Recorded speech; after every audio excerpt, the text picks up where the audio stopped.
Bueno, continuamos con nuestra serie de El poder del sufrimiento. Seguimos con la historia de Daniel que nos quedamos en el estudio anterior. Y vamos a orar. Padre, te damos gracias porque nos da la oportunidad nuevamente de estar nuevamente escudriñando tu palabra. Ayúdanos a seguir aplicando todo lo que nos estás mostrando, los principios tan importantes que nos llevan a vivir una vida como tú quieres que la vivamos, una vida llena de gozo, de contentamiento, de paz, aún por encima de cualquier circunstancia que pudiéramos atravesar. Siempre poner la mirada en las cosas de arriba. Ayúdanos a aprender la Biblia, pero en la práctica. Eso es lo más importante de todo. Y sabemos que lo podemos hacer porque tú nos das el querer como el hacer y tú lo haces por nosotros. Que seamos dóciles, obedientes, para que tú obres y tu poder se perfeccione en nuestras debilidades, como lo hemos estado viendo. Toda la gloria y toda la honra sea para ti, en Cristo Jesús oramos. Amén. Bueno, entonces estábamos hablando de Daniel, que los tres amigos Sadrach, Mesach y Abednego los iban a echar al horno de fuego. Y estos tres hombres tuvieron una postura firme y el Señor intervino milagrosamente. Ahí Daniel 3, 24, 25. Daniel 3, 24, 25. Que cuando los aventaron al horno de fuego, aunque ellos estaban dispuestos a morir si fuera necesario, no iban a ceder sus convicciones internas. Y Nabucodonosor vio que había 4 hombres adentro del horno. Ahí puede que haya sido una aparición preencarnada de Cristo. Génesis 18, 1, 3. Génesis 18, 1, 3. O también puede que haya sido un ángel. Lo que podemos saber del pasaje es que era un mensajero de Dios que había sido enviado para preservar a los hombres en medio del fuego. Los tres amigos de Daniel constituyen un testimonio extraordinario de cómo el principio y la convicción interna, que está fundamentado en la verdad de Dios, pues puede prepararnos a nosotros y sustentarnos en medio de cualquier persecución y cualquier prueba. Por eso, ver dónde están tus principios, basados en qué están, tus convicciones, deben de estar en la palabra de Dios, firmes, ancladas en Cristo. Ellos percibieron la bendición añadida que Dios les dio ahí sobrenaturalmente al evitar el daño físico, aunque estaban en medio del horno. Estaban en condiciones que normalmente pues hubieran muerto instantáneamente cualquier hombre. Su testimonio fue tan inusual y tan poderoso que el rey Nabucodonosor le dio gloria a Dios, porque dice ahí el texto, Daniel 3:28. Dice: bendito sea el Dios de ellos, de Sadrach, Mesach y Abednego, que envió su ángel y libró a sus siervos que confiaron en él, y que no cumplieron el edicto del rey, entregaron sus cuerpos antes de servir y adorar a otro Dios que su Dios. Aquí notamos la frase entregaron sus cuerpos. Es una prefiguración sorprendente en boca de un rey incrédulo. De ahí lo vemos también en las palabras del apóstol Pablo en Romanos 12, 1, 2.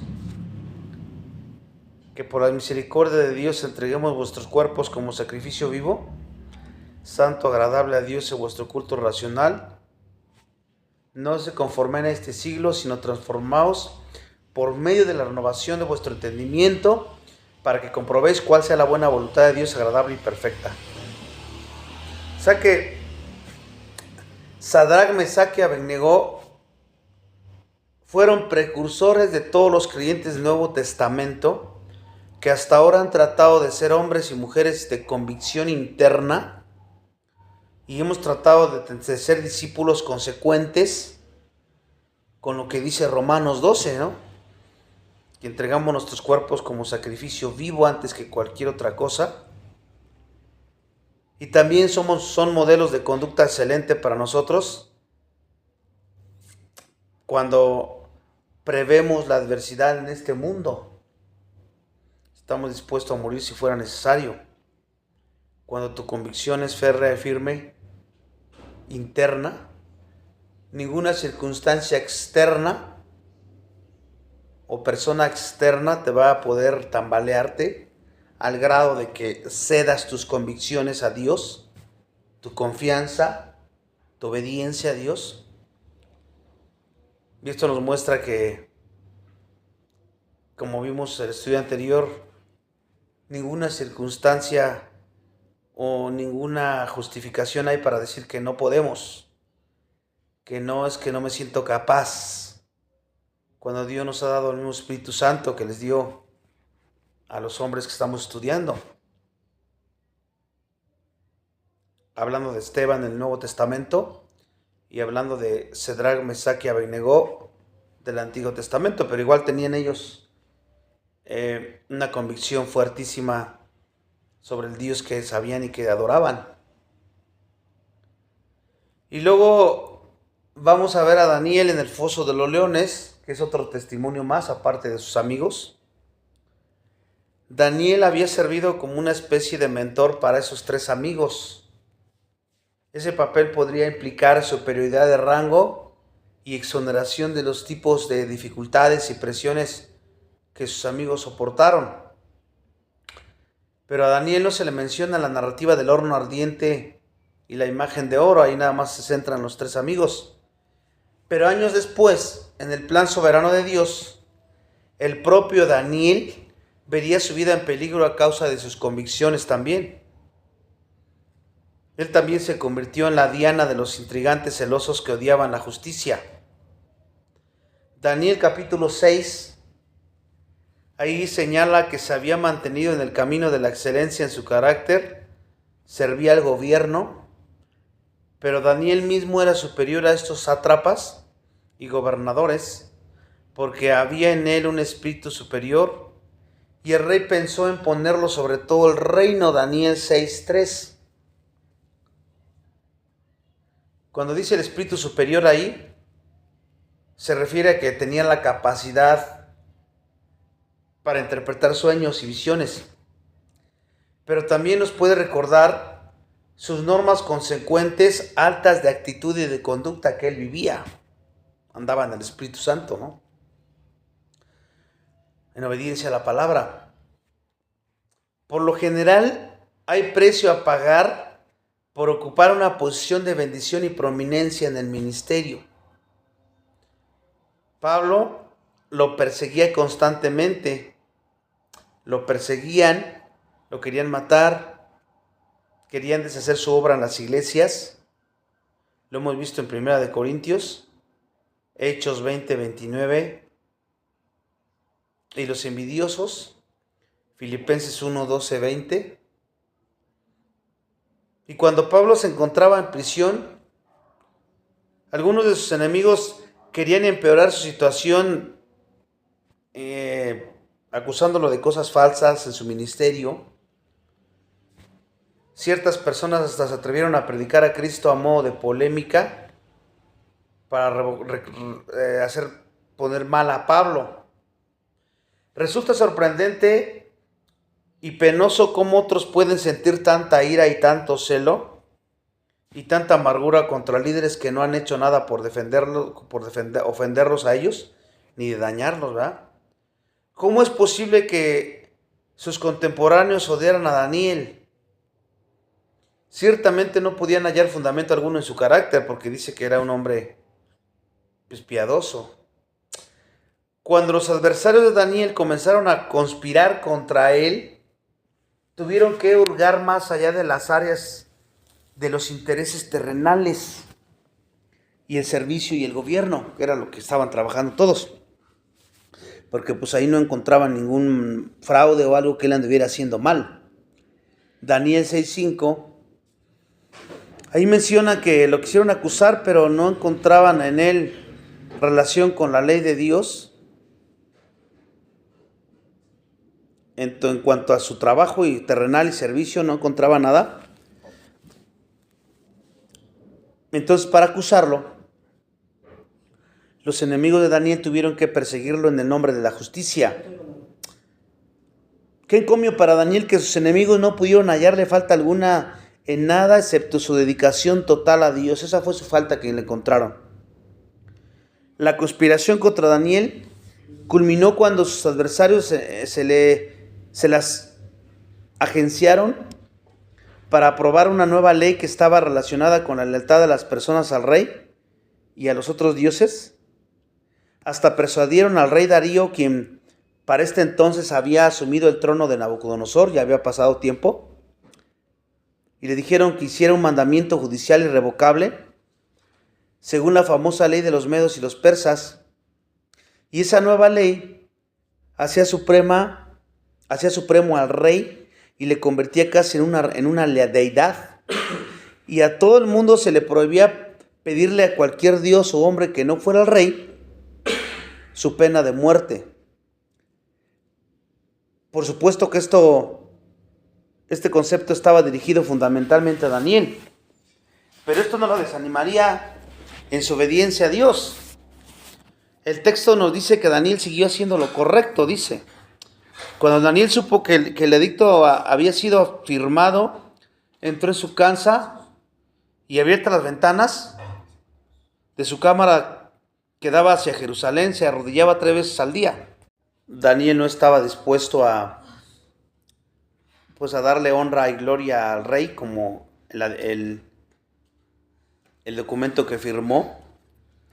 Y entonces él estaba dispuesto a lo que fuera. Daniel podía haberse restringido y haber sido más discreto, ¿no? Al decir, pues voy a ser más discreto para que no se den cuenta y no me vayan a hacer nada, ¿no? Pero no lo hizo. Él podía haber transigido omitiendo su oración diaria a Dios durante los próximos 30 días.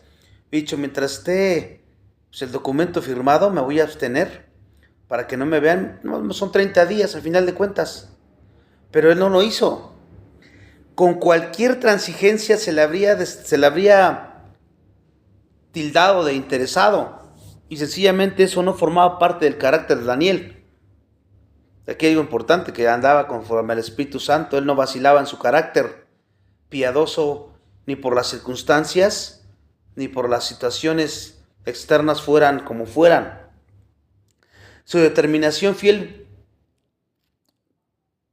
nos recuerda la historia de Policarpo, que Policarpo, uno de los grandes padres de la iglesia primitiva, que también sufrió el martirio en el año 155 después de Cristo. Después de 86 años como cristiano, fíjense, 86 años, mientras sus enemigos se preparaban para quemarlo en la hoguera de Esmirna, le dieron una última oportunidad para negar al Señor y salvar su vida. Policarpo respondió con sosegada seguridad y voz firme: 86 años le he servido, nunca me ha hecho daño alguno. ¿Por qué debería yo abandonarlo ahora? Con esa expresión de dedicación a Cristo, él aceptó las llamas con la voluntad de Dios y murió con alabanzas en sus labios. Eso en Apocalipsis está un poquito más profundizado. Daniel no se apartó de su patrón inicial de la devoción y la oración personal. Finalmente sus enemigos lo atraparon y se lo informaron al rey. Después de la exposición de la desobediencia de Daniel al nuevo decreto, resulta muy interesante tener en cuenta que las escrituras no registran nada de lo que él puede haber dicho o hecho en su defensa. Es de suponer que no tenía nada que decir. Tenía tanta confianza en Dios a través de los años que sencillamente se encomendó a Dios. Sorprendentemente, este pasaje describe que el rey Darío estaba muy preocupado por el destino de Daniel, a pesar de su renuncia y solo después de un intento fútil por llevar una brecha en el nuevo edicto, por hallar una brecha, porque Darío no quería echar a Daniel a los leones. pero tuvo que ceder ante la presión de los enemigos de Daniel y pues mandarlo a que lo echaran a los leones. Era lo que él mismo había escrito, que si el que no lo adorara, pues tenía que echar a los leones, y eso se lo aventaban en su cara los que querían matar a Daniel para que cumpliera Darío, ¿no? Sin embargo, cuando el rey llevó a cabo su resuelta obligación, él le dijo a Daniel: el Dios tuyo, a quien tú continuamente sirves, él te libre. Eso sugiere que Darío había recibido una influencia significativa de la vida y ministerio de Daniel y estaba dispuesto a darle crédito al Dios verdadero. Era todo lo que Daniel habría deseado. El testimonio de Daniel en varias situaciones con respecto a los requisitos dietéticos, la interpretación de varias visiones, ahora estaba reportándole buenos beneficios y le permitía permanecer en silencio delante del rey, porque el rey lo conocía, ¿no? Más. Daniel no habló más hasta después que Dios tuvo la oportunidad de mostrar su poder una vez más y libró a Daniel de los leones. En un sentido, Daniel permitió que el desempeño soberano de los sucesos que estaban ocurriendo reivindicaran primero a Dios y luego a Daniel. Las palabras del versículo 23 resumen el resultado de este relato. Dice: entonces se alegró el rey en gran manera a causa de él y mandó sacar a Daniel del foso, y fue Daniel sacado del foso y ninguna lesión se halló en él porque había confiado en su Dios. Darío se dio cuenta del poder de Dios a través de esa situación. Y como ya iniciamos este capítulo rectificando la importancia de los modelos de conducta bíblicos como patrones piadosos de cómo comportarse en buenos y malos momentos, hemos visto algunos ejemplos. En esta época de la historia de la iglesia, con su énfasis en la autoimagen positiva, la vida cristiana exitosa y el sentirse bien con cualquier cosa que funcione para edificar la iglesia, nosotros tendemos a fijarnos en nosotros mismos o en modelos de conducta contemporáneos en busca de fortaleza e inspiración. Aunque hay modelos de conducta cristianos contemporáneos, ninguno puede sustituir a las personalidades bíblicas que se enfrentaron tan noble y valientemente a las adversidades. Existen semejanzas y diferencias entre los tres estudios monográficos que hemos estado viendo. Estos hombres se enfrentaron a varios grados de oposición por parte de sus enemigos incrédulos, pero solo a Esteban se le exigió sufrir el dolor y la muerte física, porque los amigos de Daniel y Daniel no murieron. Nos podemos dar cuenta de eso. Pero al único que sí, pues Dios lo tuvo que ser un mártir fue a Esteban. Pero si se dan cuenta, no hubo ninguna diferencia en ambos en cuanto a su fe. Aún así, sobresale un tema en los tres estudios, porque cada uno de los individuos mostró gran fe y mostró gran determinación. Claro está el objeto de su fe, que era, no estaba cimentada en palabras de hombres, o en sabiduría de hombres, sino estaba en Dios, en su palabra. Su gran fe, la cual no se desarrolla de un modo aislado, produjo otra característica común. ¿Cuál fue?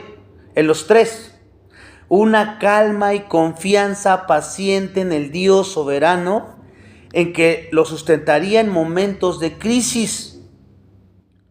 Esos rasgos se repitieron en los testimonios de Daniel, sus amigos, al confiar en principios internos, como ya estamos analizando. Y Esteban y los hombres de Daniel pues ya estaban preparados para las pruebas y sufrimientos a que finalmente se enfrentaron. No es que se prepararon hasta que vieron la hora de la hora. Cuando llegó la prueba, cuando llegó la situación, ya estaban preparados. Cuando hayamos superado nuestra tendencia de evitar o negar la existencia de sufrimientos o pruebas, es cuando vamos a poder empezar a darnos cuenta de que nos es posible también a nosotros, sí nos es posible lidiar con cualquier tipo de sufrimiento, y que estamos en capacidad de, no por nuestras fuerzas o por nuestros propios méritos, sino por el poder de Dios y nuestra dependencia a Dios y nuestra obediencia a Dios. Porque servimos al mismo Dios que Esteban, ¿verdad? Al mismo Dios que a Daniel, que Sadrach, que Mesach y Abednego. Entonces ellos constituyen muchos ejemplos superiores de creyentes que cultivaron un estilo de vida piadoso y con firmeza posterior a Dios, pusieron a Dios en primer lugar. Pero aquí lo importante es que vivían, andaban en el Espíritu Santo, vivían una vida piadosa, sin mirar a un lado ni al otro. Siempre tenían la mirada en Dios en primer lugar. Estos rasgos pues, los prepararon bien para las pruebas. Ahí está, ¿cuál es la preparación? Poner todo el tiempo nuestra mirada en Cristo. Eso nos va a preparar como a ellos para las pruebas, para el sufrimiento que soportemos o que tengamos que soportar. Encaja con autenticidad en el patrón de Hebreos 12. Hebreos 12, 1, 2, por tanto dice: nosotros también, teniendo un derredor nuestra tan grande nube de testigos. ¿Cuál nube de testigos? Las que les mencionó en el capítulo 11, en Hebreos. Despojémonos de todo peso, de todo aquello que te estorba para confiar, para depender, para vivir como Dios te manda, y el pecado que te asedia, y corre con paciencia la carrera que tenemos por delante, puesto los ojos en Jesús. Estamos viendo el capítulo 12 de Hebreos, ya en el 11 ya les explicó cómo vivieron aquellos, y así dice, así ustedes vivan de esa manera. Porque Jesús es el autor y consumador de la fe, el cual por el gozo puesto delante de él sufrió la cruz, menospreciando el oprobio, y se sentó a la diestra del trono de Dios. Ahí termina diciendo el autor. Ya les di muchos ejemplos en Hebreos 11. Y aquí les muestra a Jesús también como otro ejemplo.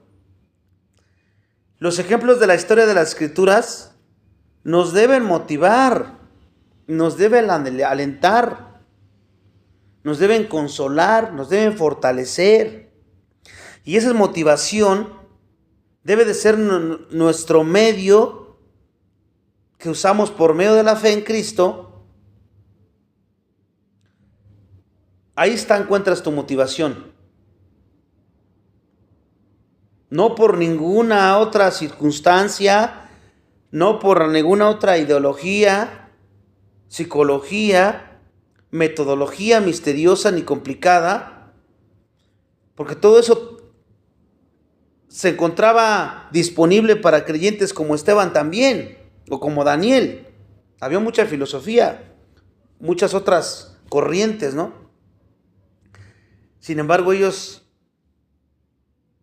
estaban motivados por las Escrituras, por medio de la fe en Cristo.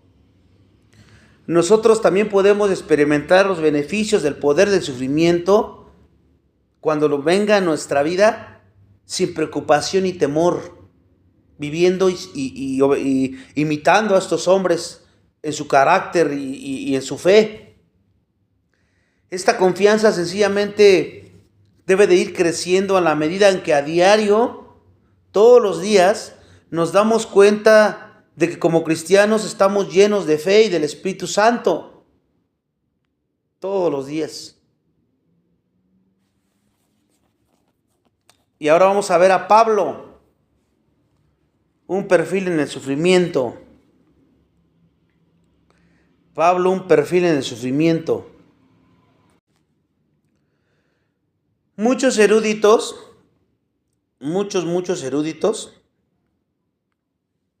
creen que el apóstol Pablo era la clase de persona que se habría ganado un lugar significativo en la historia secular, aunque no se hubiera convertido a Cristo. Como Saulo de Tarso, un fariseo importante con un intelecto brillante y fuertes rasgos de liderazgo, ya contaba con la potencialidad para dejar una huella perdurable en el mundo mediterráneo del siglo I. Bueno, al menos entre los paganos, antes de que se convirtiera. Pablo fue la persona más influyente espiritualmente que haya vivido. Ciertamente los creyentes que aman la palabra de Dios saben que Pablo ocupa la segunda posición solamente después de nuestro Señor Jesucristo, como una figura dominante del Nuevo Testamento. Porque 20 de los 28 capítulos del libro de Hechos, 20, describen la vida de Pablo, incluso su conversión ministerial inicial y viajes misioneros. El Espíritu Santo lo usó más que a cualquiera de los otros apóstoles como autor de 13 de las epístolas del Nuevo Testamento. La vida y obra de Cristo se interpretan completamente en estas epístolas, y todos los creyentes a lo largo de los siglos han hallado en sus epístolas la verdad que transforma nuestras vidas. Son esas mismas razones las que hacen que analicemos ahora a Pablo. Lo vamos a ver como un modelo de conducta de cómo enfrentar el sufrimiento. Pablo hasta se puso a sí mismo, por ejemplo, a las iglesias. Contaba con la confianza inspirada por el Espíritu para exhortar a los corintios, que les decía: ser imitadores de mí. Pablo en verdad constituyó un ejemplo digno de discipulado cristiano en todas sus facetas variadas. Sin embargo, la carrera de Pablo como apóstol y pionero de la fundación de iglesias no siempre estuvo marcado por un progreso muy fácil. Cualquiera de los otros apóstoles, él sabía el significado del sufrimiento y la adversidad. Al seguir a Pablo de un país a otro, vamos a ver cómo él sufrió por el nombre de Cristo en sus funciones misioneras. Hay una lista que podemos tomar nosotros. Él era como una Biblia abierta, soportó toda clase de dificultades, enfrentándose a todo peligro extremo, fue azotado, golpeado, apedreado. Esperar en todas partes una reavivación del mismo trato y de los mismos peligros, él lo sabía. Pasaba todo su tiempo en la obra misionera, sacrificando por la misma, los placeres, su tranquilidad y su seguridad. Eso también lo podemos aprender, mantenernos así hasta ser ancianos, sin que la experiencia de la perversidad lo cambiara a Pablo. No dejarse subyugar por la preocupación, por las necesidades que tengas, por el trabajo, ni por la persecución que pudiera haber. No cansarnos de confinamientos prolongados, sin constenerse de la posibilidad de muerte. En su conversión a Pablo se le advirtió de las muchas cosas que tendría que sufrir por el nombre de Cristo, y sin embargo a él no le importó. ¿Qué clase de guerrero y misionero era Pablo? Porque el mundo nunca ha visto algo igual. El gozo es uno de los frutos de la vida controlada por el Espíritu Santo. Gálatas 5:22 dice que el fruto del Espíritu es amor, y una de ellas es gozo. Se nos da muchos mandamientos de regocijarnos en todos los momentos y en todas las cosas. Filipenses 4:4. Estar siempre gozosos. Primera de Tesalonicenses 5:16. Realmente existe una sola justificación para que los creyentes podamos perder el gozo, y ese es solamente cuando pecamos. No hay otra justificación. David dijo: vuélveme el gozo de tu salvación. Eso lo dijo cuando había pecado. Salmo 51:12. Es la única justificación, no hay otra. Nunca deberíamos perder nuestro gozo. Fíjate bien, escuchen bien. Tú nunca debes de perder tu gozo por el mal humor de otras personas, por la amargura de otras personas o el negativismo de otras personas, sencillamente porque las cosas no son como ellos quisieran o incluso como tú quisieras. O sea que tampoco puedes perder el gozo por tu mal humor, por tu amargura, por tu negativismo. No obstante, resulta típico que muchos de nosotros dejemos que las circunstancias que cambian, las dificultades que cambian, las confusiones, las pruebas, los problemas económicos, los ataques, los desacuerdos, las expectativas o ambiciones que a veces no cumplimos, las relaciones tirantes y así sucesivamente, nosotros dejamos que todas esas cosas nos saquen de nuestro equilibrio y nos roben el gozo. Ya vimos y estudiamos los motivos por los que los creyentes experimentamos las pruebas y los sufrimientos, concluyendo que pues nosotros deberíamos esperarlos, ¿verdad? Y creer que el Señor tiene un propósito bueno y glorioso cada que entremos en alguno de ellos. Y en medio de cualquier circunstancia difícil se encuentra la lucha por mantener nuestro gozo. El apóstol Pablo constituyó un modelo real de éxito en esta lucha. El Nuevo Testamento no registra que Pablo permitiera que ninguna circunstancia le quitara su gozo en el Señor. Al contrario, mientras mayor era la adversidad, más insistía él en expresar su gozo. Pablo sentía gozo a pesar de la difícil oposición porque su meta y propósito primordial era ver esparcirse la causa de Cristo. 3 aspectos que se derivan de esto, de su epístola a los Filipenses, demuestran cómo Pablo constituyó un ejemplo de cómo mantener su gozo en medio de las pruebas y en medio de los sufrimientos. Y vamos a ver primero el gozo a pesar del problema o a pesar de los problemas. ¿Cómo podemos mantenernos con el gozo? Pablo les escribe a los filipenses cuando estaba en Roma prisionero, 2 años. Ya había pasado 2 años en Cesarea antes de ser embarcado hacia Roma. Romanos 1:10 señala el sentimiento original de Pablo con respecto a su deseo ferviente de venir a Roma. Dice, de alguna manera tenga al fin, por la voluntad de Dios, un próspero viaje para ir a vosotros. Bueno, es lo que él quería y él pedía, ¿no? Sin embargo, él no tuvo un próspero viaje que podría haber deseado, ¿verdad? Porque el que podría haber orado, estaba orando pidiendo eso, no tuvo un viaje así. Fue la voluntad de Dios que él llegara a Roma como prisionero. ¿Se dan cuenta? O sea que a Pablo se le había dado una audiencia preliminar. Ahí en Filipenses 1:7, ahí lo menciona. Después de que llegara a Roma. Y en este momento se encontraba esperando una decisión del emperador Nerón sobre si sería ejecutado o liberado. Y durante ese periodo de espera, Pablo tenía ciertas condiciones inusuales con relación a su encarcelamiento. Él no se encontraba junto con el resto de los prisioneros, sino que se le permitía quedarse a solas. Estaba encadenado con un soldado que lo custodiaba y los dos estaban encadenados. Lo vemos en Hechos 28, 30-31.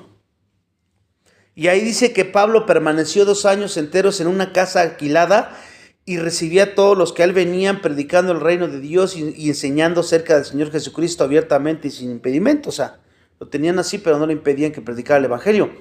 Aunque contaba con cierta libertad para predicar el Evangelio y ver varias personas, Pablo prácticamente seguía siendo un prisionero con todas las restricciones características de un prisionero. Luego de no ir de Pablo en 4 años, los filipenses descubrieron que Pablo estaba retenido como prisionero en Roma. Por su previa y estrecha relación con él, naturalmente quisieron saber lo que estaba sucediendo. Y para lograr eso enviaron a Epafrodito para saber cómo le iba a Pablo y cómo iba el Evangelio. La respuesta a estas preguntas constituye el centro de la epístola de los Filipenses. En la correspondencia filipense, Pablo esencialmente les hace saber a sus lectores que a pesar de las circunstancias, Pablo se regocijaba. Aunque sus condiciones eran duras y sin duda cuando los creyentes filipenses leyeron al respecto les resultaría decepcionante, el Evangelio aún seguía adelante, incluso entre los guardias. La clave que le permitió a Pablo regocijarse fue su capacidad para ver más allá de sí mismo y de sus dolores. Su capacidad para ver más allá de él y de sus dolores, porque estaba sufriendo ahí, de las restricciones, de las inconveniencias, de sus circunstancias. Él veía más allá, su fe estaba por encima de todas esas cosas, como los ejemplos que vimos atrás. Su mayor prioridad, ¿cuál era? No era su bienestar de él, no era su estar en comodidad de él, no era ser feliz él, era el fundamento del Evangelio de Cristo. Ahí estaba su su mirada, su prioridad. Él no tenía una preocupación por su propia comodidad. ¿Te dan cuenta cuál es la clave aquí? La importantísimo. Si estás al revés, vas a sufrir. Es un hecho, muchísimo. Como él se veía a sí mismo como un prisionero por Cristo, Pablo no se regodeaba en la autocompasión.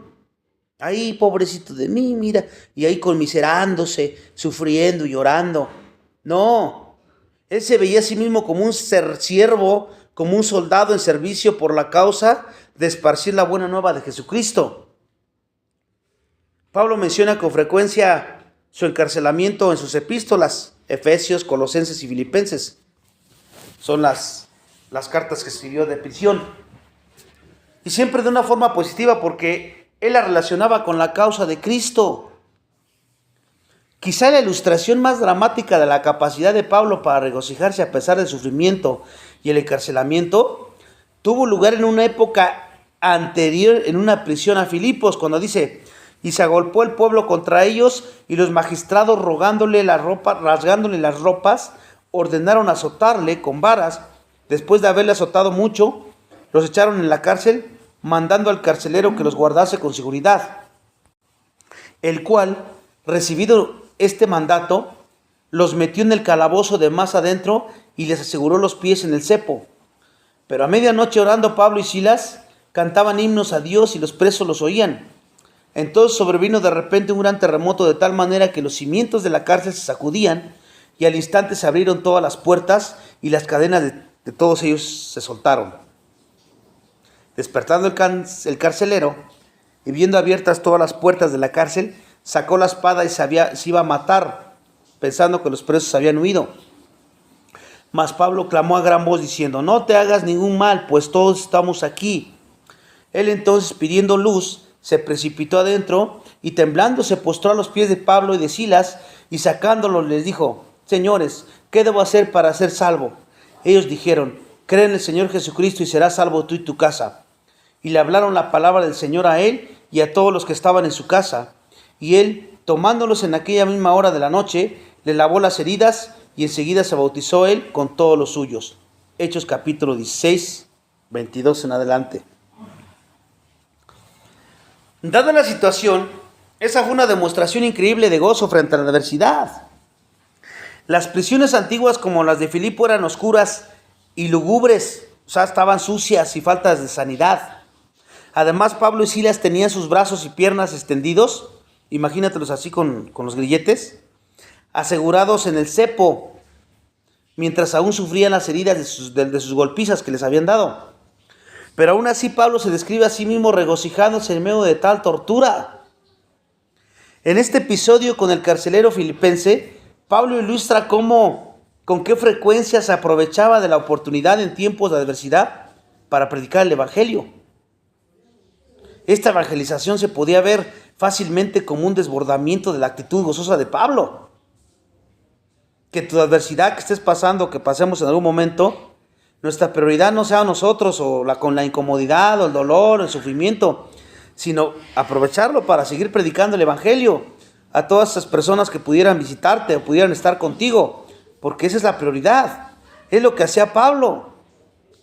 Una vez más atrapó la oportunidad ahí entre los guardias.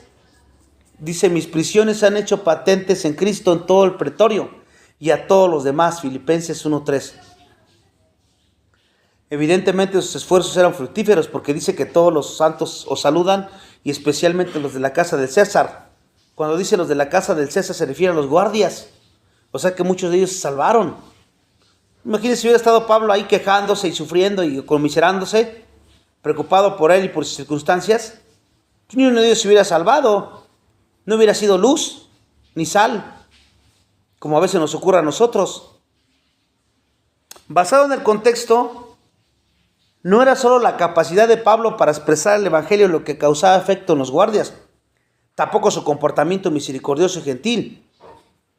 Finalmente, él causó efecto porque la verdad que predicaba y el carácter piadoso que mostraba estaban arraigados en un hombre que experimentaba una profunda aflicción.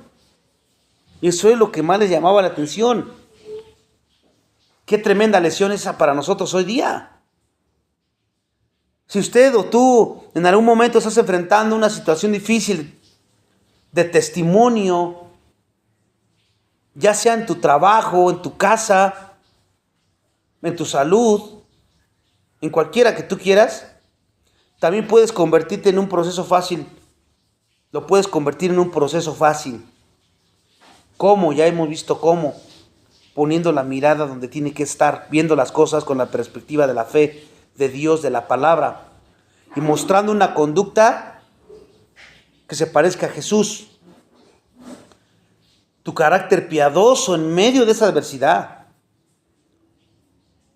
Tu actitud contrastará fuertemente con lo que otros esperan naturalmente que tú deberías de estar, o cómo deberías de estar. Y entonces al verte gozosa, al verte feliz, regocijándote, pues se les va a parecer muy extraño y tú puedes crear oportunidades ahí para dar testimonio de la gracia y la gloria de Dios. Eso es lo que estamos aprendiendo. A lo largo de la historia de la iglesia, la oposición más difícil para esta típicamente ha provenido desde adentro, desde aquellos que profesan ser religiosos. La oposición o persecución específicas no resultan tan angustiantes como la decepción de recibir críticas y ataques inesperados de aquellos a quienes tú creías que te apoyaban, ¿verdad? Sin embargo, Pablo supera tal decepción y desaliento cuando contiende con detractores de las filas de otros predicadores cuando estaba en la prisión. Pensaba que estaba de su lado y ve que no estaban de su lado. Y aún así él muestra gozo a pesar de las aparentes dificultades, porque él sabía que el evangelio estaba progresando. El diccionario define detracción como el pronunciamiento de material, como por ejemplo acusaciones falsas o difamatorias y que daña la reputación ajena. Un detractor es alguien que quiere debilitar o destrozar el carácter o reputación de otra persona. Había muchas personas atacando de este modo a Pablo, detractores de Pablo. Desde nuestra posición ventajosa y moderna, resulta difícil creer que un hombre como Pablo, que era tan piadoso, fiel y dedicado a la causa de Cristo, pudiera haberse enfrentado a detractores tan severos de adentro de la iglesia. Pero ese tipo de oposición ha sido característica de líderes importantes a lo largo de la historia. Incluso Abraham Lincoln, a quien se le considera universalmente como uno de los presidentes norteamericanos más grandes que haya existido, recibió severas críticas y feroces ataques de opositores políticos y de redactores de periódicos poco comprensivos durante el punto elegido de la Guerra Civil Norteamericana. Filipenses 1:15 identifica a los detractores principales de Pablo. Dice: algunos a la verdad predican a Cristo por envidia y contienda. O sea que eran hombres predicadores, según colegas de Pablo, que proclamaban el mismo evangelio que Pablo. Las diferencias doctrinales no eran la causa de su oposición a Pablo, o sea, predicaban lo mismo, sino diferencias personales que tenían, específicamente los motivos pecaminosos de envidia y contienda relacionados con su predicación. Eso era lo que los dividía, no la doctrina. Expresando con sencillez, estaban celosos de los dones y bendiciones que Pablo había recibido de Dios, además del gran número de seguidores que había traído, de los muchos conversos que Dios le había concedido y las iglesias que había fundado y a las que había ministrado. Estaban celosos. En su epístola, Pablo hace referencia a estos detractores no para ganar compasión por sí mismo, sino para informarles a los filipenses sobre este momento crucial de su ministerio. Él no estaba tomando represalias contra sus críticos. Esto no se correspondería con su respuesta estándar ante las dificultades. Un aspecto de esa respuesta era aceptar la oposición pacientemente y convertirla de negativa a positiva. Pablo, sin lugar a duda, adquirió paciencia de su experiencia a lidiar con las decepciones, chascos, ocasiones por personas a quien él creía que le apoyaban. Ya no le causaban ningún problema. no le hacían perder su gozo, ya se había fortalecido. Porque duele mucho cuando es la primera vez, porque no sabes, cuando no tienes conocimiento, eres débil en muchas cosas, pues sí sientes que te lastiman mucho, pero después cuando entienden que eso es normal y que lo debes de esperar con gozo y no pasa nada como hemos estado estudiando, pues ya no. En vez de sentir coraje o resentimiento, ira, mejor dices, perdónalo, Señor, no saben lo que hacen. Y tú sigues predicando y viviendo en integridad. Tener que contender con Pablo, con este último grupo de detractores, solo constituyó una prueba más de una larga lista que él vivía. Pablo, en Filipenses 1:16, detalla los métodos que usaban los detractores. Dice, los unos anuncian a Cristo por contención, no sinceramente, pensando añadir a mis aflicciones a mis prisiones. Ahí la palabra aflicción significa fricción. ¿Qué significa? Bueno, los enemigos de Pablo trataban de infligir molestias extras en Pablo mientras se encontraba en prisión. Su objetivo malicioso era desacreditarlo ante los ojos de sus seguidores para que perdiera toda la credibilidad y así hacerlo sufrir más. Por mucho éxito que hayan tenido los detractores celosos de Pablo, al debilitar la confianza y la fe de algunas personas en la iglesia, no pudieron debilitar a Pablo. Él soportó todo lo desagradable que se le hizo y podía decir, ¿qué pues? Que no obstante, de todas maneras o por pretexto, por verdad, Cristo es anunciado y en esto me gozo y me gozaré aún. Filipenses 1:18. O sea que a pesar de todo no pudieron robar el gozo porque él sabía que se estaba predicando a Cristo. La lección para todos nosotros, a partir del ejemplo de Pablo, queda muy clara. No tenemos que permitir que ningún tratamiento injusto, o sea que cuando te traten injustamente, porque va a ser, lo tienes que esperar, es algo muy normal, o falso, nos robe nuestro gozo en Cristo y el Evangelio. Ningún sufrimiento, por mucho que tú creas que es injusto, en tu mente, humanamente hablando, o ninguna situación, cualquiera que sea que te esté haciendo sufrir, no debe de hacer que pierdas tu gozo en Cristo y el Evangelio.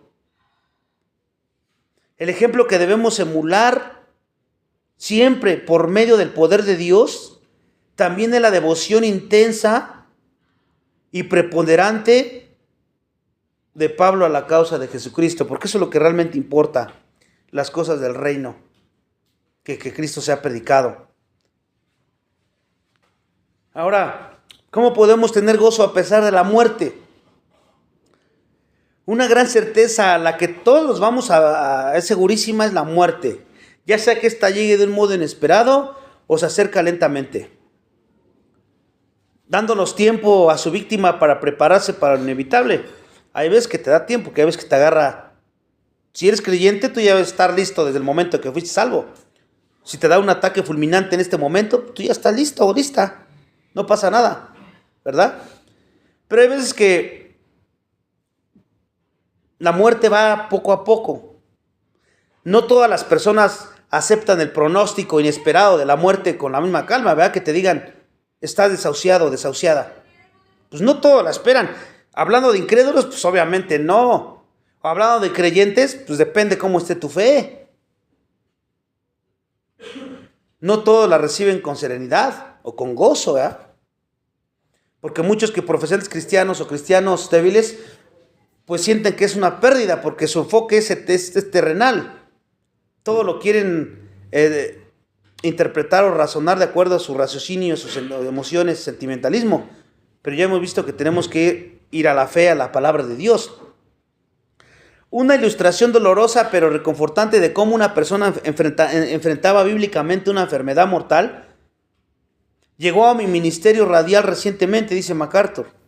Dice que una chica de secundaria de la región central de los Estados Unidos envió una solicitud de oración en la que contaba que se le había diagnosticado la enfermedad de Lou Gehrig solo unas semanas antes.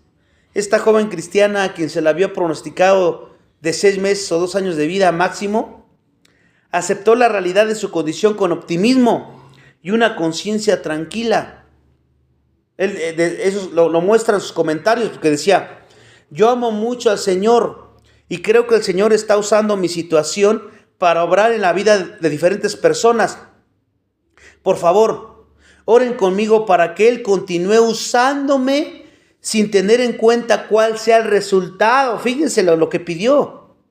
Luego se ve la diferencia cuando andas caminando en el Señor y andas en el Espíritu. Las peticiones de oraciones que pides. Y ella dice: yo sé que esto está obrando Dios a través y está causando algo en las personas. Que Dios siga usándome así. No importa cuál sea el resultado. ¿Cuándo has orado de esa manera? Si no lo has hecho, hay que empezar a hacerlo. En Filipenses 1, 19, 21, Pablo expresa un fuerte nivel de confianza y gozo con respecto a su posible muerte. Dice: porque sé que vuestra oración y la suministración del Espíritu de Jesucristo, esto resultará en mi liberación conforme a mi anhelo y esperanza de que en nada seré avergonzado, antes bien con toda confianza como siempre ahora también seré magnificado. Cristo en mi cuerpo, o por vida o por muerte, dice, porque para mí el vivir es Cristo y el morir es ganancia. Aquí podemos ver, Pablo constituyó una ilustración viva de un discípulo que estaba dispuesto a tomar su cruz por amor al Evangelio, que dice Mateo 16, 24, 25. Él mostró un elevado nivel de dedicación espiritual del que no se ve con frecuencia en la iglesia en esta época materialista, egocéntrica, interesada. Pablo tenía confianza en 4 elementos que lo ayudaban a enfrentar la muerte sin ningún temor. Un breve estudio de cada uno puede ayudarnos en nuestras propias luchas para prepararnos mejor para los sufrimientos y las pruebas y hasta la muerte. Lo primero es la confianza en la palabra de Dios, hermanos. Dice Pablo: porque sé que esto resultará en mi liberación. Es una cita de Job 13:16, lo que dijo él. La palabra sé proviene del griego oída, que significa saber con certeza, o sea, yo sé con certeza.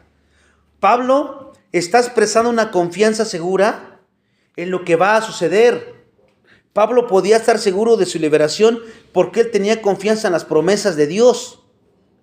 Romanos 8:28 dice: y sabemos que a los que aman a Dios, todas las cosas le ayudan a bien. Esto es a los que conforme a su propósito son llamados.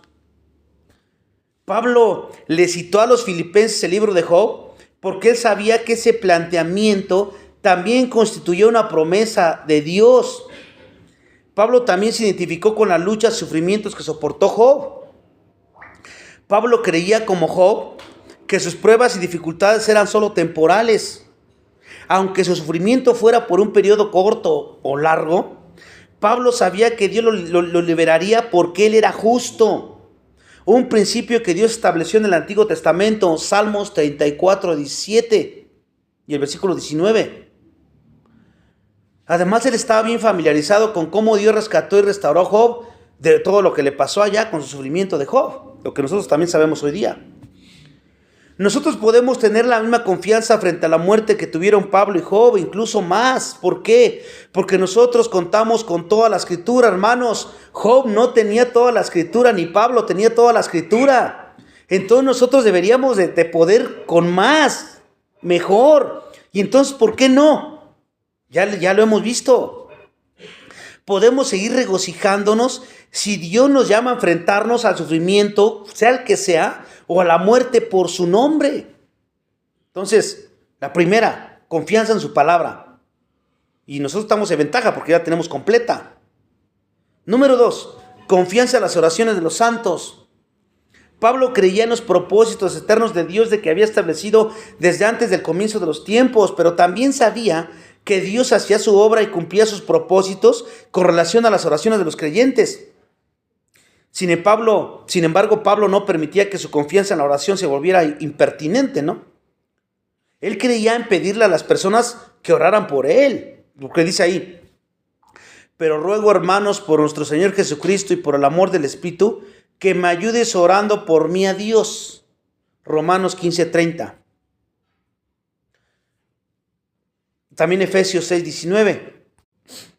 Cuando sabía que otros estaban orando por Pablo, por él, se fortalecía y aún más su confianza, porque Pablo conocía la verdad de Santiago 5:16, la oración eficaz del justo puede mucho.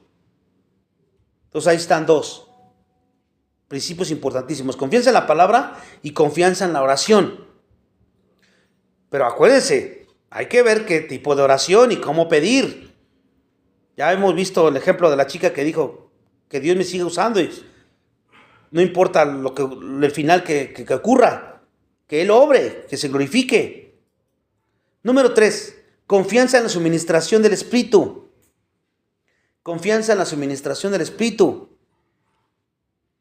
Aquí Pablo estaba seguro de que el Espíritu Santo lo concedería lo que hiciera falta para sustentarlo en cualquier situación.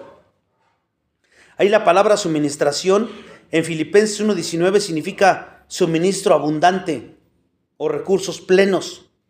¿Qué quiere decir? Pablo entendía que él podía confiar en los recursos completos del Espíritu Santo basado en lo que prometió Jesús, Lucas 11:13 y Juan 14:16. Fíjese cómo confiaba. Esa verdad constituye una fuente de confianza, saberlo y aplicarlo, no solo para Pablo, sino también para todos nosotros. Todo creyente genuino posee el Espíritu Santo y por ende contamos con el acceso completo a todos sus recursos. Romanos 8:26 dice, y de igual manera el Espíritu nos ayuda en nuestra debilidad. Pues qué hemos de pedir como conviene no lo sabemos, pero el Espíritu mismo intercede por nosotros con gemidos indecibles. Así es como las cosas nos ayudan a bien. Las pruebas, las tribulaciones y los sufrimientos no se nos resuelven de alguna forma aislada, hermanos, pero podemos soportarlos por medio de la suministración del Espíritu de Dios, una suministración que podemos conocer por medio de la fe y la obediencia. Si no andas en fe y en obediencia, pues el Espíritu se apaga, se contrista. Entonces, tienes que andar en fe y obediencia para poder aplicar este tercero, la confianza en el suministro del Espíritu Santo. Y número 4, confianza en las promesas de Cristo. Confianza en las promesas de Cristo. Finalmente, Pablo descansó en las promesas de Jesús cuando dijo, para esto os he aparecido a ti, para ponerte por ministro y testigo. Hechos 26:16. Pablo sabía con certeza que Dios lo había llamado a un ministerio específico y siempre que fuera fiel, Jesús nunca lo avergonzaría. Marcos 8:38. Pablo también expresó una confianza sencilla en las palabras de Cristo. Mis ovejas oyen mi voz y yo las conozco y me siguen, y yo les doy vida eterna y no perecerán jamás, ni nadie las arrebatará de mi mano. Juan 10:27-28. Pablo también habría conocido bien la palabra de Moisés en Deuteronomio 31:6. Cuando dice, esforzaos y cobrad ánimo, no temáis ni tengáis miedo de ellos, porque Jehová tu Dios es el que va contigo, no te dejaré ni te desampararé jamás. El Señor nunca abandona a los suyos. No importa cuán funestas sean nuestras perspectivas en la vida, ni cuán frustrantes y temerosas puedan ser tus circunstancias, el Señor nunca abandona a los suyos. Al resumir su actitud hacia la vida y la muerte, Pablo dice, para mí el vivir es Cristo y el morir es ganancia, Filipenses 1:21. Para Pablo, Cristo era la razón de su existencia, ¿se dan cuenta? ¿Cuál es la razón de tu existencia? Pues de acuerdo a lo que contestes, eso es el sufrimiento y eso es lo que vas a vivir. Es por eso que su única preocupación real en la de Pablo era servir a Cristo, parecerse a Cristo, conocer a Cristo por la palabra, predicar a Cristo. Siempre que él cumpliera ese objetivo, a Pablo no le preocupaba si vivía o moría, porque si vivo voy a hacer lo mismo y si muero igual voy a estar en Cristo. Las dos no le preocupaban. De hecho, dada la posibilidad de elección, él prefería morir porque la muerte es ganancia suprema del creyente, ¿verdad? La muerte nos libera de las cargas de esta vida y nos permite glorificar a Cristo en la eternidad. Pablo fue un hombre que sacó su vida todo sacó todo, dejó todo por basura, lo tenía en último lugar y Cristo estaba como preeminente en su vida. Como Cristo era su primera prioridad, ninguna de la oposición a que se enfrentó, las prisiones, los detractores, las amenazas de muerte, como Cristo era su prioridad y lo mostraba en su vida de obediencia, ninguno de eso pudo disuadirlo ni debilitar su fe.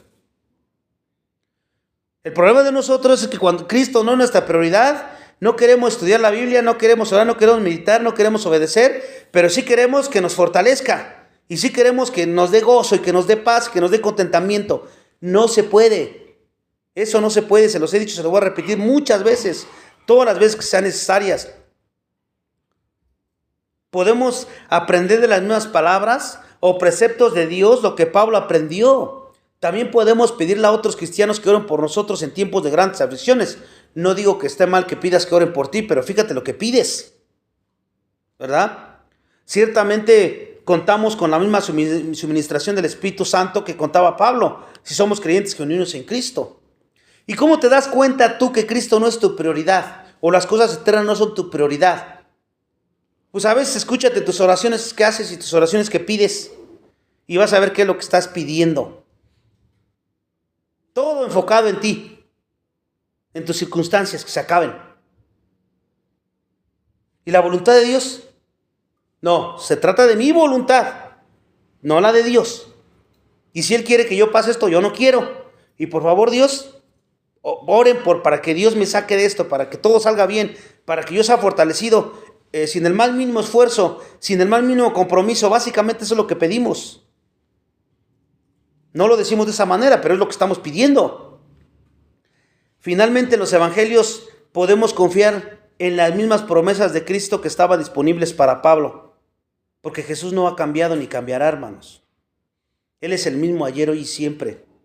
Pero tiene sus requisitos y tus mandamientos que te pide. ¿Para qué? Para que tengas estos resultados. Si no, no hay manera.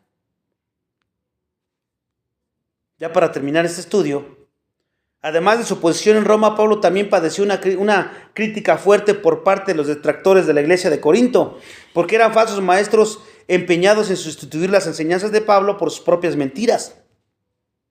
Para ganarse el apoyo de los otros, estos críticos calumniadores calumniaron la persona y el carácter de Pablo, lo vimos en Corintios, lo culparon por ser inepto, feo incluso, porque ya vimos que no era un hombre muy guapo o muy grande, sino era alguien pues que tenía feo, de mala apariencia, falto de imaginación. Lo acusaban mal orador y carente de personalidad. Hablando de feo y mala apariencia según el mundo, según el mundo, a eso me refiero. Esos ataques en particular forzaron a Pablo a la delicada situación de tener que defenderse por amor a la verdad de Dios, sin mostrarse a su vez jactancioso ni interesado. Pablo solucionó ese dilema de una manera muy extraordinaria y piadosa, estando de acuerdo con sus detractores, porque dijo, sí, tiene toda la razón lo que dicen. Soy débil, soy feo, soy de mala apariencia, soy inepto, sí. Porque ¿qué era él en su propio, sin Cristo? Será eso y más. Por eso nunca se defendió de eso. ¿Se acuerdan que después dijo, yo valgo no por lo que ven ustedes aquí, sí, soy todo eso, sino por lo que el depósito que hay en mí, en este barro inútil de barro, que es valioso por lo que Dios puso, el depósito que puso en cada uno de nosotros, que es el poder de predicar el Evangelio por el Espíritu Santo y que se salven las personas a través del Evangelio. Por eso Pablo solucionó ese dilema. Él se comparó con un vaso de barro, con una vasija. Pero al mismo tiempo él señaló que este vaso de barro contenía el tesoro de la verdad de Dios. Al asumir esta postura defensiva, Pablo le reverdó su verdadera humildad frente a la adversidad. Se quitó el centro de atención de encima y lo puso en Cristo. ¿Tú por qué te enojas cuando te dicen tú no sirves para nada?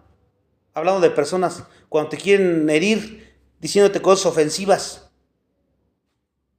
Pues están diciendo la verdad, o no están diciendo la verdad. ¿Para qué sirves sin Cristo? ¿Qué vales sin Cristo? No vales nada. Pero a veces somos orgullosos y estamos centrados en nosotros, que eso nos hiere, tu orgullo, te lastiman y por eso andamos sufriendo. Entonces tu prioridad no es Cristo. Lo que digan de ti o lo que hagan de ti, ¿qué? Pablo nos muestra eso aquí, porque luego a veces por esas cosas sufrimos y andamos ahí llorando, sintiéndonos depresivos, ansiosos, llenos de amargura, de resentimiento por las personas. Si es así, tu prioridad no es Jesús. Tu Dios no es Jesús, sigue siendo tú. Él comparaba su propia debilidad con el poder de la verdad de Dios. Sin embargo, al compararse con un vaso de barro, Pablo no quiere que se le subestime ni se le malinterprete. De inmediato menciona una pequeña serie de paradojas para demostrar que su humildad y su debilidad humana no lo abaten en medio del sufrimiento. Estamos atribulados en todo, mas no angustiados, en apuros, mas no desesperados, perseguidos, mas no desamparados, etcétera, que ya hemos estado estudiando. Pablo sigue demostrando que él es un hombre de contrastes, humilde pero invencible. No por él, sino por Dios, por Cristo. Era consciente de sus debilidades, pero sacaba fuerzas de ellas en el poder de Dios.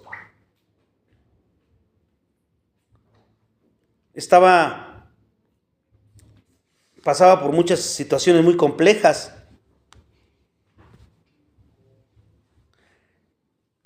Todo eso lo hemos visto cuando vimos en 1 Corintios.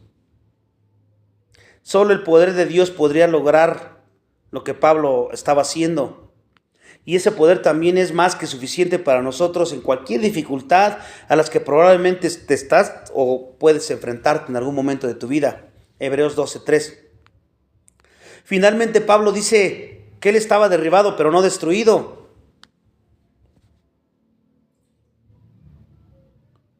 También podía testificar que ninguno de los golpes era suficiente para destruirlo o hacerlo cejar.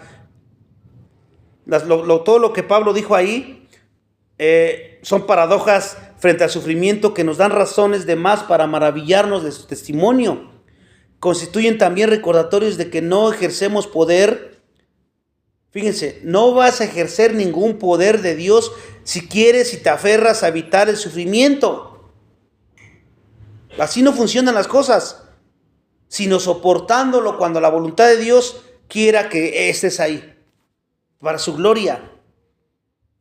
Pablo estaba completamente dedicado a la perseverancia tenaz en cualquier dificultad. Ciertamente él conocía la verdad y la realidad de las palabras de profecía de Isaías cuando decía: ahora sí dice Jehová, creador tuyo, Jacob, y formador tuyo, Israel, no temas porque yo te redimí, te puse nombre, mío eres tú. Cuando pases por las aguas yo estaré contigo, y si por los ríos no te anegarán. Cuando pases por el fuego no te quemarás, ni la llama arderá de ti, porque yo Jehová tu Dios tuyo, el Santo de Israel, soy tu Salvador. Isaías 43, 1, 3. ¿Cómo aplicamos todo eso en todos los ejemplos que hemos estado viendo? ¿Y cómo debe de ser la reacción del creyente cuando tienes una plena confianza en Dios? En el siguiente estudio vamos a ver resistencia en el sufrimiento, si Dios nos lo permite, resistencia en el sufrimiento. Y vamos a orar. Padre, te agradecemos nuevamente la oportunidad que nos da de seguir aprendiendo todos estos principios tan importantes en nuestra vida. Ayúdanos a aprendernos y aceptarlos y a vivirlos correctamente, porque sabemos que no hay otra manera, no hay atajos, como lo hemos estado viendo. Ayúdanos a tomar en cuenta siempre lo que acabamos de aprender, tener confianza en tu palabra, en la oración, como lo vimos, porque sabemos que también la oración es importantísima.